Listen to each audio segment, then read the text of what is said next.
আসসালামু আলাইকুম। আশা করি সবাই ভালো আছেন। আমি Ghalib Shahriar from Spyler BD. আজকে C plus plus for ethical hacking এর ফোর্থ ক্লাস, অ্যান্ড আজকে আমরা ইনপুট নিয়ে কাজকর্ম করব, যে কিভাবে ইউজার ইনপুট নিতে পারে কোনো একটা সফটওয়্যার হিসেবে, মানে আকারে আপনার বা হচ্ছে আপনার কমান্ড লাইন থেকে হচ্ছে কিভাবে ইউজার কোনো একটা ডাটা ইনপুট দিবে এবং হচ্ছে সেই ইনপুটের উপর বেস করে আমরা কোনো একটা অপারেশন করব। এখন ইনপুট জিনিসটা কেন ইম্পর্টেন্ট, বিকজ আপনারা দেখবেন যে আমি যদি রিয়েল লাইফ প্রয়োগের কথা বলি তাহলে হচ্ছে ইনপুট ব্যাপারটা আসে যখন আপনি কোনো একটা ফর্ম ফিল আপ করতে যান, বা আপনার একটা সফটওয়্যার থাকতে পারে যেটা ইউজার থেকে ডাটা নিবে, লাইক তার নাম নিতে পারে, তার হচ্ছে পাসওয়ার্ড, তার ইমেল আইডি, সাইন আপের ক্ষেত্রে, লগ ইনের ক্ষেত্রে। এই সমস্ত জিনিসগুলো কিন্তু ইনপুট রিলেটেড কাজকর্মে বলতে পারি আমরা। তো এছাড়াও হচ্ছে ইনপুট আমরা যখন সাইবার সিকিউরিটি টুলস মানে বানাবো, তো সেক্ষেত্রে অনেক সময় ইনপুটের ইউজারকে ইনপুট অ্যালাউ করা লাগে, যাতে হচ্ছে ইউজার কোনো একটা প্যারামিটার অথবা হচ্ছে কোনো একটা ভ্যালু ইনপুট দিতে পারে, সেটার উপর বেস করে আমরা কোনো একটা টুল রান করবো সেটার সেই অ্যাটাকের কোনো একটা প্যারামিটার সেট করার জন্য। তো এই টাইপের কাজগুলোর জন্য আমাদের ইনপুট দরকার হবে, অ্যান্ড ইনপুট একটা সফটওয়্যারকে অনেক বেশি ডাইনামিক করে। লাইক আমি একটা যদি এক্সাম্পল দেখাই তাহলে প্রথমে হচ্ছে আমরা জানি যে আমাদের হ্যাশ ইনক্লুড, এরপরে আমাদের বলে দিতে হয় হচ্ছে আইও স্ট্রিম। ওকে, তো এরপরে আমাদের ইউজিং নেম স্পেস এসটিডি, এরপরে কোলন সেমিকোলন, এরপরে ইন্টিজার মেইন। এখানে আমি একটা কাজ করতে পারি যে সাপোজ আমার একটা সফটওয়্যার আছে, ঠিক আছে, তা আমি বলে দিব যে সি আউট দিয়ে যে হ্যালো হ্যালো রাফায়েল। ওকে, তো এইখানে আমার সব কিছুই ঠিক আছে। কন্ট্রোল এস, আমি এখানে ট্রেডিশনালি রিটার্ন জিরোটা দিয়ে দিই। তো এবার আমি যদি এটা রান করি তাহলে দেখবেন যে এখানে আমাদের হ্যালো রাফায়েল লেখাটা উঠে গেছে, কিন্তু আমাদের এটা নেসেসারি না যে মানে ইন এভরি কেসেস যে রাফায়েলই হতে হবে। আমাদের ইউজার মাল্টিপল হতে পারে, সেক্ষেত্রে ইউজারের নাম ভিন্ন ভিন্ন হতে পারে। তো এই সমস্ত ক্ষেত্রে আপনার ইউজার থেকে ইনপুট নিতে হতে পারে যে ইউজারের নাম কি, এটা আমরা জানি না। তো এই টাইপের কাজগুলোর ক্ষেত্রে আমরা বলে দিব যে এন্টার ইয়োর নেম, ঠিক আছে, যেহেতু এটা হচ্ছে সি আউট দেওয়া আছে। তো আমরা এন্ডেল দিব না, আমরা যেটা করতাম যে এন্ডেল দিলে হচ্ছে পরের লাইনে চলে যেত, যেহেতু আমরা এরকম একটা ফরম্যাট চাইছি যে এন্টার ইয়োর নেম, পাশে হচ্ছে সে তার নামটা লিখবে। তো সেই ক্ষেত্রে আমরা আহ, এরকম রাখবো, এন্ডেল ছাড়াই। তো এইটা হচ্ছে আমাদের লিখে দিলাম যে এন্টার ইউর নেম। এরপরে সি ইন নামের একটা আমাদের সি ইন নামের হচ্ছে আহ, আমাদের একটা জিনিস আছে, যেটা হচ্ছে বেসিক্যালি যেটা আমাদের যেমন সি আউটটা হচ্ছে আউটপুট দেয়, সেরকম সি ইন হচ্ছে ইনপুট নেয়। ঠিক আছে, তো সি ইন এর লেখার স্টাইল হচ্ছে জাস্ট সি আউটের উল্টাটা। ঠিক আছে, সি সি আউটের ক্ষেত্রে যেরকম আমরা লেস দ্যান সাইন ইউজ করি সি আউটের পার্সপেক্টিভ থেকে, সেখানে সি ইন এর পার্সপেক্টিভ থেকে এটা গ্রেটার দ্যান সাইন ইউজ হবে। ঠিক আছে, তো উল্টা উল্টা সিম্বল ইউজ করবো আমরা। তো এরপরে হচ্ছে বলে দিব হচ্ছে ভ্যারিয়েবলের নাম, ঠিক আছে, নেম। এখানে ব্যাপারটা কি হয়েছে যে আমাদের কি বলে এখানে আমরা হচ্ছে কোন জায়গায় ইনপুটটা নিতে চাচ্ছি। যেমন আমরা এতক্ষণ কি করছিলাম যে এতদিন কালকে আমরা আগের ক্লাসে আমরা কি দেখছি যে আমরা একটা ভ্যারিয়েবলের বলে দিচ্ছি যে ইন্ট অথবা হচ্ছে এসটিআর বলে দিছি, স্ট্রিং বলে দিছি একটা ভ্যারিয়েবল যেটার নাম হচ্ছে নেম।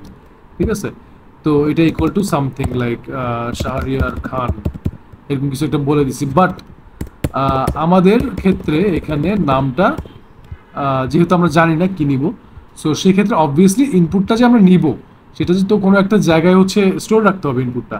পরবর্তীতে যে আমরা ইউজ করবো যে তোমার নামটা হচ্ছে অমুক, যেটা আমরা ইনপুট থেকে পাইছি, তো সেটা পরিচিত করতে হবে, সেটা আমাদের জানতে হবে। তো আমরা সাপোজ বললাম যে আমি পরবর্তীতে সেই নামটা যে ইনপুট দিছে সেটা আমরা প্রিন্ট করবো। তো সেক্ষেত্রে আমি কি লিখবো এখন, কিছু তো একটা লিখতে হবে। দেখ আমি যদি সিন দিয়ে দিই সাপোজ শুধু, তাহলে কিছু হইলো? আমি আমি সি আউট যে করবো, আমি তার নামটা যে লিখবো, তো ওইটা মানে কিভাবে ইন্ডিকেট করবো আমার প্রোগ্রামকে যে আমি আসলে কোন ইনপুটটার ভ্যালু প্রিন্ট করতে যাচ্ছি। তো সেই জন্য একটা ভ্যারিয়েবল আকারে তাকে বলে দিতে হবে যে নেম, মানে যে নেম আমাদের ইউজার যাই লিখবে তা নেম নামের একটা ভ্যারিয়েবল স্টোর হবে। That's simple. তো এরপর হচ্ছে আমরা যদি প্রিন্ট করতে চাই আমরা বলে দেবো নেম। ঠিক আছে, দ্যাটস ইট। ওকে, আমরা এটা একটু রান করি। এখানে একটা এরর আসছে, সেটা হচ্ছে আমরা বললি আচ্ছা, এরর আসলে আপনারা চাইলে এই জায়গা থেকে লগ থেকে হচ্ছে দেখে নিতে পারেন যে কোথায় এরর আসছে। এখানে বলতেছে এক্সপেক্টেড সামথিং। আচ্ছা, এখানে একটা ব্যাপার আছে, আমরা কিন্তু নেম নিছি, ঠিক আছে, ভ্যারিয়েবল। আমরা কি জানি, আগের ক্লাসে আমরা দেখছি ডাটা টাইপ মেনশন করে দিতে হয়। তো আমাদের নেমটার তো কোনো টাইপ মেনশন করে দিইনি, তো আমরা উপরে একটা ভ্যারিয়েবল আকারে আগেই নিয়ে নিব যে string স্ট্রিং নেম। তাহলে হচ্ছে প্রথমে অবশ্যই আপনি যদি কোনো একটা ভ্যারিয়েবল প্রথমবার ইউজ করেন, এক্ষেত্রে আমাদের প্রথমবার ইউজ হচ্ছে কোন জায়গায় দেখেন, এই যে সিন নেম, এখানে কিন্তু আমাদের এররটা আসছে। তো প্রথমবার যখন কোনো একটা ভ্যারিয়েবল আমাদের প্রোগ্রাম দেখবে, তখন সে খুঁজবে যে এটা ডাটা টাইপটা কি, সে কিন্তু পাইলো না কোনো ডাটা টাইপ। সো এই জন্য হচ্ছে আমাদের আগেই ডিক্লেয়ার করে বলে দিলাম আমরা যে স্ট্রিং নামের একটা নেম নামের একটা ভ্যারিয়েবল আছে, যেটা হচ্ছে স্ট্রিং ডাটা টাইপের, যাতে হচ্ছে পরবর্তীতে আর আলাদা করে তার বলা না লাগে যে আসলে কোন টাইপের ডাটা আমি স্টোর করতে চাচ্ছি সিইন এর মধ্যে। তো আমরা এবার হচ্ছে বলে দিছি আগেই। তো এবার আমরা যদি রান করি, তাহলে হচ্ছে আর একটা এরর আসছে অনেক। এখানে বলতেছে এক্সপেক্টেড, সরি, আমি বুঝাতে গিয়ে এটা সরাই দিছি। তো সিন, এই যে এই জিনিসটা মিসিং ছিল, যেটা বলতেছিলাম তখন যে সিন এর পার্সপেক্টিভ থেকে গ্রেটার দ্যান সাইনটা। তো এবার আমরা রান করি। তো এখন দেখতেছেন যে এখানে আমাদের একটা নাম লেখার অপশন দিচ্ছে, এন্টার ইউর নেম। তো আমি সাপোজ বললাম যে, এবার আমি বললাম যে রাফায়েল, ঠিক আছে। তো এন্টার দিলাম, দেখেন রাফায়েল প্রিন্ট করে দিচ্ছে আমাকে। কেন প্রিন্ট করে দিচ্ছে? কারণ হচ্ছে আমরা নিচে সেই নেম ভ্যারিয়েবলটাকে আউটপুট বের করছি, সেটা সি আউট দিয়ে। তো আমি এখন একটা এখানে এক্সেপশন দেখাই বা একটা এরর দেখাই, সেটা হচ্ছে আমি যদি এখানে রেখি যে Raphael suppose Sanzio, I don't know the spelling exactly because এটা একটা আর্টিস্টের নাম। এন্টার দিলাম, দেখেন শুধু রাফায়েল লেখা আসতেছে। সো এটা থেকে আমরা বুঝতে পারতেছি, আমি যদি আরও একবার রান করি, আরেকটা সাপোজ আরও বড় কিছু একটা নেমের জায়গায় অন্য কিছু হতে পারে, যে সাপোজ কোনো একটা সেন্টেন্স হতে পারে, যেহেতু এটা স্ট্রিং ভ্যারিয়েবল। তো এখানে যে কোনো স্ট্রিং, স্ট্রিং মানেই হচ্ছে টেক্সট, এটা বড় যে কোনো টেক্সট। তো আমি এখানে লিখতে পারি যে I love my country, country. তো এখন এটা যদি আমি এন্টার দিই, দেখেন শুধু আইটা উঠছে, মানে প্রথম ওয়ার্ডটা উঠতেছে বারবার। তো এই সিইনের কাজ হচ্ছে শুধুমাত্র একটা ওয়ার্ড বা হচ্ছে একটা ব্লক অথবা স্পেস, হোয়াইট স্পেসের আগ পর্যন্ত যা লিখবেন আপনি তাই হচ্ছে সে প্রিন্ট করবে, এরপরে সব কিছু সে ভুলে যাবে। তার মানে পুরো কোনো একটা লাইন আমি সিইন দিয়ে ইনপুট নিলে সে রিকগনাইজ করতে পারবে না। আমাদের সেটার জন্য আলাদা একটা জিনিস ইউজ করতে হবে, যেটাকে বলা হয় হচ্ছে গেট লাইন, ঠিক আছে। তো এটা আমরা সিইনটা রেখে দিই, আমরা এটা পাশাপাশি গেট লাইনটাও ইউজ করি। তো এখন গেট লাইনটা কিভাবে ইউজ করব, আমরা আরেকটা ভ্যারিয়েবল নিই যেটার নাম হবে হচ্ছে ফুল নেম, ঠিক আছে। তো অবশ্যই ভ্যারিয়েবলের মাঝখানে, ভ্যারিয়েবলের নামের মাঝখানে কোনো স্পেস দেওয়া যাবে না, কি অ্যাটলিস্ট একটা আন্ডারস্কোর ইউজ করতে হবে। তো ফুল নেম আমি বলে দিলাম আমাদের ভ্যারিয়েবলের নাম, যাতে হচ্ছে মাঝখানে কোনো স্পেস থাকলেও আমরা হচ্ছে সেটা আমাদের পুরো স্ট্রিংটা আউটপুট আকারে বের হয়, দেখা যায়। তো সেটাই আমরা করব। তো সেটার জন্য আমাদের আরেক ধরনের ফাংশন ইউজ করতে হয়, সেটার নাম হচ্ছে আমাদের গেট লাইন। ওকে, গেট লাইন। তো এই গেট লাইনটা ইউজ করার সিস্টেম কি, এটা যখন আপনি দেখবেন যে প্যারেন্থেসিস বা ফার্স্ট ব্রেকেটের কাপল দেখবেন, তখন বুঝতে হবে যে সেটা একটা ফাংশন, যেটা আমরা ইন্ট মেইনের ক্ষেত্রে দেখতেছি। এটাও এক ধরনের ফাংশন যেটার আন্ডারে আমরা বিভিন্ন অপারেশন করতেছি। তো গেট লাইনের মধ্যে আমরা যা লিখবো তা হইতেছে সিইন, মানে আমরা একটা ইনপুট নিতে যাচ্ছি, ইনপুট আউটপুট স্ট্রিম থেকে এসে পাওয়া। এরপর কমা দিয়ে বলে দিব আমাদের ভ্যারিয়েবলটার নাম, যে কোন ভ্যারিয়েবল আমরা স্টোর করতে যাচ্ছি। তো এই ক্ষেত্রে হচ্ছে ফুল নেম ভ্যারিয়েবল, ঠিক আছে। তো এবার এটাকে যদি আমরা প্রিন্ট করি, তাহলে হচ্ছে সি আউট দিয়ে বলে দিতে হবে, বলে দেবো হচ্ছে আমাদের ফুল নেম যেটা, ঠিক আছে। এবার যদি আমরা একটু প্রিন্ট করি, দেখেন মানে হচ্ছে উপরে সি ইন দিয়ে আমরা হইতেছে ইনপুট নিছি, আর এখানে হচ্ছে আমরা গেট লাইন দিয়ে ইনপুট নিছি। বাট গেট লাইনটা আমরা একটা ফাংশন এর হেল্প নিয়ে হচ্ছে ইনপুটটা নিছি, যার কারণে দুটো প্যারামিটার ইউজ করতে হয়েছে। যে এখন এই ফাংশন কি জিনিস, এগুলো আমরা সামনের ক্লাসগুলোতে বুঝবো, তাহলে আরো ইজি হবে। বাট আপাতত সিনট্যাক্সটা মুখস্থ করে ফেলেন যে গেট লাইন দিয়ে এভাবে প্যারেন্থেসিসের মাঝখানে দুটো প্যারামিটার যাবে। কোনো একটা ফাংশনের আন্ডারে কোনো একটা যদি আমরা ভ্যালু বসাই, কমা দিয়ে দিই, এগুলো হচ্ছে একটা প্যারামিটার বা আর্গুমেন্ট বলা হয়। প্যারামিটার আর্গুমেন্টের ডিফারেন্সও সামনে বুঝতে পারবেন। তো সি ইন মানে হচ্ছে ইনপুট নিতে যাচ্ছি, কমা দিয়ে কোন ভ্যারিয়েবলে নিতে যাচ্ছি সেটা। এবার আমরা রান করি। প্রথমে সি ইন আমরা দিলাম যে রাফায়েল সানজিও। তো দেখেন এখানে রাফায়েল সানজিও যে ইয়াটা আছে এটা প্রিন্ট করে দিছে, ঠিক আছে। সো কারণ হচ্ছে আমরা গেট লাইন ইউজ করছি এক কথায়। তো এইখানে একটা জিনিস লক্ষ্য করার মতো যে আমরা কিন্তু আচ্ছা আমি একটু আরেকবার আগে রান করি।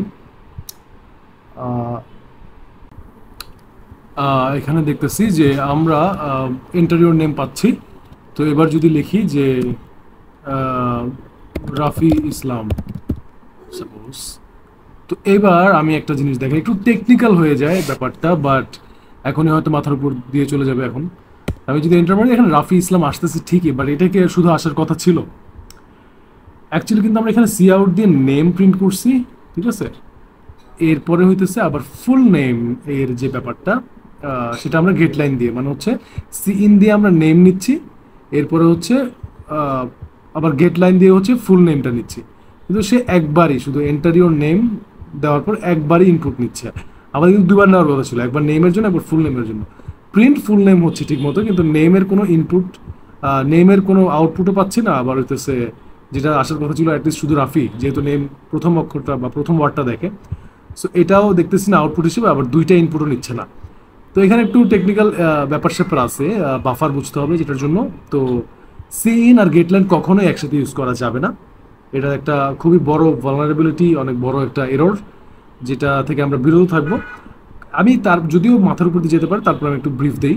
তো সি ইন ইউজ করার পর যখন সে আহ, রাফি ইসলামটা লিখছি আমি, তখন হচ্ছে এখানে রাফি দেখার পর এরপরে হইতেছে সে এই জায়গায় হোয়াইট স্পেস দেখে বন্ধ হয়ে গেছে, তারপরে সে বাদবাকি যে লেখাটা আছে সেটাকে এইভাবে ব্যাকস্ল্যাশ অ্যান ইসলাম, ঠিক আছে, এই টাইপের আকারে সে ধরে নিছে। তো এটা হচ্ছে ব্যাকস্ল্যাশ অ্যান দ্বারা আমরা নিউ লাইনে যাই, যেটা এন্ডেল দিয়ে আমরা করতাম নিউ লাইনে যেতাম, তো সেটা ব্যাকস্ল্যাশ অ্যান দিয়ে যাই, ঠিক আছে? তো এখন এই ইসলাম এর যে পার্টটা আছে সেটা আপনার হচ্ছে বাফারের মধ্যে স্টোর হয়ে গেছে, ঠিক আছে? এখন বাফার কি জিনিস? এটা মেমোরির একটা স্পেস, যেখানে হচ্ছে আমাদের এক কথা হইতেছে, মানে সহজ বাংলায় বলতে গেলে আমাদের মানে আমাদের ভ্যালুগুলো জমা থাকে। এটা বলতে বুঝে নেন, এটা অনেক ম্যাসিভ টপিক এটা যদিও। তো এখন কথা হচ্ছে যে এটা আমাদের ইনপুট বাফারের মধ্যে হচ্ছে জমা হয়ে আছে বাকি অংশটুকু। এখন আমাদের গেট লাইনের যে মধ্যে সি ইনটা ইউজ করা হয়েছে, সে আমাদের যে ভ্যারিয়েবলটা ফুল নেম ভ্যারিয়েবলটা আছে, এইটা যখন সে ইনপুট আকারে নিচ্ছে, তখন সে রাফি এর পরের থেকে ধরা শুরু করছে। মানে হচ্ছে রাফি এর পরে যে ইনপুট বাফারটা ছিল সেখানের মধ্যে যা স্টোর করা আছে সেটাকে হইতেছে সে তার ভ্যারিয়েবল স্টোর করে নিচ্ছে, সে আলাদা করে ইনপুট নিতেছে না। সেজন্য হচ্ছে আমাদের ইনপুট একবারই চাইতেছে, অ্যান্ড বাদ বাকি যে আমাদের ইনপুট বাফারের মধ্যে ইসলামের পার্টটুকু আছে, ওই ইসলামের পার্টটুকু সে হচ্ছে আমাদের ফুল নেম ভ্যারিয়েবলের মধ্যে স্টোর করে রাখতেছে। তার মানে সি ইনটা যেহেতু আমাদের গেট লাইনের একটা অংশ, তো সেই কারণে সে দেখতেছে যে সি ইন লেখার পর আমরা সি ইনের যে ভ্যারিয়েবলটা ইনপুটটা নিচ্ছি সেটা কিন্তু ইনভ্যালিড ইনপুট, কারণ হচ্ছে এখানে আমরা স্পেস দিয়ে মানে ডাবল ওয়ার্ডের ইনপুট নিছি, যেটা কিনা ইনভ্যালিড। আমাদের কিন্তু সে রাফি দেখার পর এরপরে স্পেস দেখার সাথে সাথে বাদ বাকি যে পার্টটা আছে সেটা ইনপুট বাফারের মধ্যে জমা করে রাখছে পরবর্তীতে ইউজ করার জন্য যখন সে সুযোগ পাবে। সো যখন সে আমি গেট লাইনটা কল করলাম তখন সে সুযোগটা পেয়ে গেছে, তখন গেট লাইনটা এদিক ওদিক না দেখে সে জাস্ট সি ইনের পরের যে আমাদের ইনপুট বাফারের অংশটুকু আছে জমা স্টোর করা স্পেস দিয়ে ইসলাম, সেটাকে সে হচ্ছে নিজের ভ্যারিয়েবলের ভ্যালু হিসেবে স্টোর করে রেখে দিছে, যার ফলে আমাদের আর আলাদা করে সে ইনপুট নেয় নাই। অ্যান্ড আমাদের রাফি অ্যান্ড ইসলাম এটা কিন্তু দুইটা ভ্যারিয়েবল প্রিন্ট হয়েছে এখানে। প্রথমটা হচ্ছে আমাদের নেম ভ্যারিয়েবল, পরেরটা হচ্ছে আমাদের ফুল নেম ভ্যারিয়েবল। তার মানে হইতেছে সে দুইটাকে এক করে নিছে, যেটা একটা এরর। তো এই এরর বা হচ্ছে এই ফ্লটা রাখা যাবে না, ঠিক আছে? তো এটা এড়ানোর জন্য, যদিও এই জিনিসটা ইউজ করা যাবে না এইভাবে, আমরা চেষ্টা করবো গেট লাইনটাই ইউজ করার সবসময়, বা হচ্ছে সি এন মানে যে কোনো একটা ইউজ করবো যখন যেটা সুইটেবল।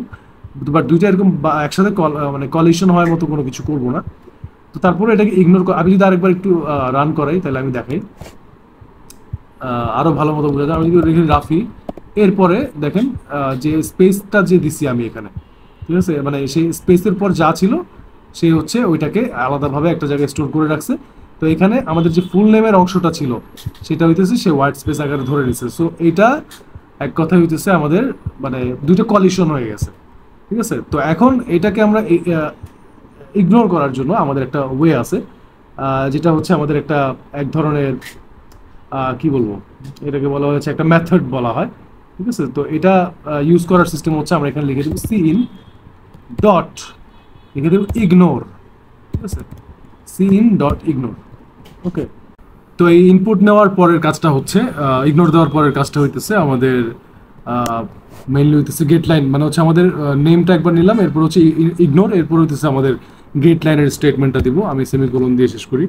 তো এইটা এখানে আমি যদি রান করি একটু হিবিজিবি লাগবে, কারণ হইতেছে আমি কোনো সৌন্দর্য অ্যাড করি নাই এটাতে। আমি যদি রাফি রাফি লিখি, রাফি আউটপুট আসছে। এবার যদি আমি লিখি রাফি ইসলাম, তাহলে রাফি ইসলাম ফুল নেমটাও আউটপুট আসছে, বাট এটা একসাথে লেগে আছে যে কারণে বোঝা যাচ্ছে না। লাগানো যে ব্যাপারটা, এটা আমরা যদি রিমুভ করতে চাই তাহলে হচ্ছে সি আউটের পর আমরা এন্ডেল দিয়ে দিতে পারি। ঠিক আছে, নামটা আমরা জানি যে এন্ডেল দিলে নতুন একটা লাইনে ক্রিয়েট হয়। তো এটা একটা গেল। অ্যান্ড হইতেছে আমরা আর এটার আগে আমরা ইনপুট ফুল নেমটা ইনপুট নেওয়ার আগে বলে দিতে পারি যে সি আউট দিয়ে যে এন্টার ইয়োর ফুল নেম। এইবার আমরা যদি রান করি তাহলে আরো সুন্দরভাবে ক্লিয়ারলি রান করবে, আমরা যেমনটা চাচ্ছিলাম। তো আমি যদি রাফি দেই, রাফি আসছে, প্রিন্ট হয়েছে এই জায়গায়, এবং হচ্ছে রাফি ইসলাম যদি দিই, রাফি ইসলাম প্রিন্ট হচ্ছে। তো আমরা একদম আমাদের বাগটা হচ্ছে সলভ হয়ে গেছে। তার মানে এই টাইপের বাগসগুলো কিন্তু আমাদের বিভিন্ন সফটওয়্যারের মধ্যে বা হচ্ছে আমরা যখন অ্যাটাক্স করব তখনও কিন্তু আমাদের এই ইনপুট বাফারগুলো নিয়ে আমরা কাজ করতে পারি। তখন এটা হচ্ছে এক ধরনের মানে শিক্ষা আর কি আমাদের জন্য। সো এই ইগনোর জিনিসটা অনেক ম্যাটার করে এখানে। তো এই গেল হচ্ছে আমাদের ইনপুট নেওয়ার ব্যাপার স্যাপার। এবার হইতেছে নেক্সট দিন আমরা এটা হচ্ছে ইনপুট আর হচ্ছে স্ট্রিং ইনপুট নেওয়ার যে কাজগুলো ছিল। আপনি যে কোনো ইনপুট নিতে পারেন, এক্ষেত্রে হইতেছে আপনার জাস্ট হচ্ছে জাস্ট ডাটা টাইপগুলো হচ্ছে চেঞ্জ করে দিতে হবে। আমি তারপরে একটু নেক্সট ক্লাসে যাওয়ার আগে আমি একটু দেখাই দিই। লাইক আমি যদি আবার এগুলো সব কিছু রিমুভ করে দিই তাহলে আমি এখানে নিতে পারি ইন্টিজার ইন্ট, লিখলাম হচ্ছে নাম্বার, এরপরে বলে দিলাম হচ্ছে সি। নাম্বার ইনপুট নেওয়ার ক্ষেত্রে অবশ্যই সি ইনটা পারফেক্ট, ঠিক আছে, সি ইনটাই হচ্ছে বেস্ট। তো এবার যদি আমি বলি নাম্বার, তাহলে এরপরে আমি বলে দিব যে সি আউট দিয়ে হচ্ছে বলে দিলাম জাস্ট নাম্বারটা প্রিন্ট করি। আচ্ছা, দ্য নাম্বার ইজ, আমি বলে দিচ্ছি দ্য নাম্বার ইজ। এরপরে আমরা কি জানি যে আমরা আগের ক্লাসে যেভাবে দেখছিলাম ওইভাবেই নাম্বার। Okay, that's it. তো এবার আমরা এটাকে রান করে দেখি।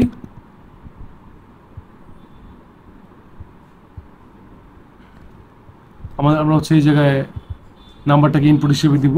তো লিখবো হচ্ছে 90, দ্য নাম্বার ইজ 90। তো আমরা যে কোনো টাইপের হচ্ছে ডাটা আমরা ইনপুট আকারে নিতে পারি, যে আউটপুট আকারে বের করতে পারি সেটা। তো এগুলোর বিভিন্ন রকম মেথডস আছে যেগুলো আমরা সামনে স্ট্রিং নিয়ে কাজ করবো, ফাংশন নিয়ে কাজ করবো বা মেথড নিয়ে কাজ করবো, তখন আরও ক্লিয়ারলি আমরা দেখবো। তো টিল দেন মোটামুটি ইনপুট বিভিন্নভাবে নেওয়ার ট্রাই করেন। অ্যান্ড হইতেছে পরবর্তী ক্লাসে হচ্ছে আমরা নেক্সট একটা টপিক নিয়ে আলোচনা করবো। টিল দেন সবাই ভালো থাকেন, আল্লাহ হাফিজ।